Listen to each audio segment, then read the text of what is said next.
নারীরা চুল আঁচড়ানোর পরে ঝরে যাওয়া চুল কি করবেন? অনেক নারীরাই দেখবেন এই বিষয়টা জানে না। এই একটা ভুলের কারণে তার ঘরের মধ্যে যে কত বড় বিপদ চলে আসে সে নিজেও জানে না। আপনি কি জানেন যে নবী করিম সাল্লাল্লাহু আলাইহি সাল্লামকে এই চুলের মাধ্যমে সবচেয়ে বড় ক্ষতি করা হয়েছে?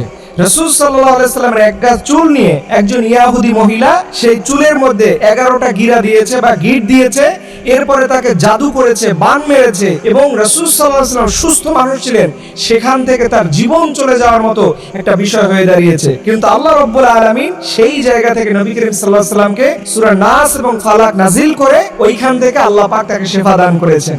আপনি কি বুঝতে পারছেন যে নবীর চুল নেয়ার মধ্য দিয়ে যদি তাকে এত বড় ক্ষতি করা যায়, তাহলে আমার আপনার এই চুল দ্বারা আমাদেরকে কি ক্ষতি করা যাবে এটা কি বুঝতে পারেন? কিন্তু দেখবেন অনেক নারীরা জানে না। এর জন্য আমরা বলি যে চুল কখনো এদিক সেদিক ফেলা যাবে না। তাহলে চুল আপনি কি করবেন, এটা হচ্ছে সেন্ট্রাল থিম।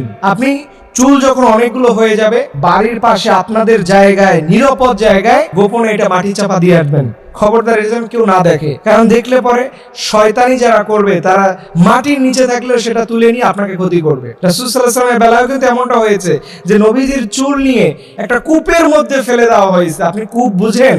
3-4 তলা বিল্ডিং যত বড় হয় এরকম মাটির নিচে, যেখান থেকে একবার পড়লে উঠে যাওয়া যায় না, সেই জায়গায় রাসূলুল্লাহর চুল ফেলে তাকে ক্ষতি করা হয়। এর জন্য মা বোনেরা চুল 1 নাম্বার যে কাজটা করবেন, মাটির মধ্যে পুঁতে ফেলবেন, যাতে করে কারো চোখে এটা যেন না পড়ে। এবং আফসোসের সাথে বিষয় এটা লক্ষ্য করলাম, বাংলাদেশে দেখবেন এখন ফেরিওয়ালা বের হয়েছে, তারা 1600-2000 টাকা দিয়া 1 কেজি চুল কিনে, আর অনেক নারীরা না জেনেই সেই চুলগুলো বিক্রি করে দেয়। খবরদার মায়েরা, এই চুল বিক্রি করা হারাম। এই চুল বিক্রি করা প্রত্যেকটা টাকা হারাম, কারণ নারীদের চুল বিক্রি করা যায় না। নারীদের চুল সেটাও নারীদের একটা পর্দা, সেটাও শরীরের একটা অংশ।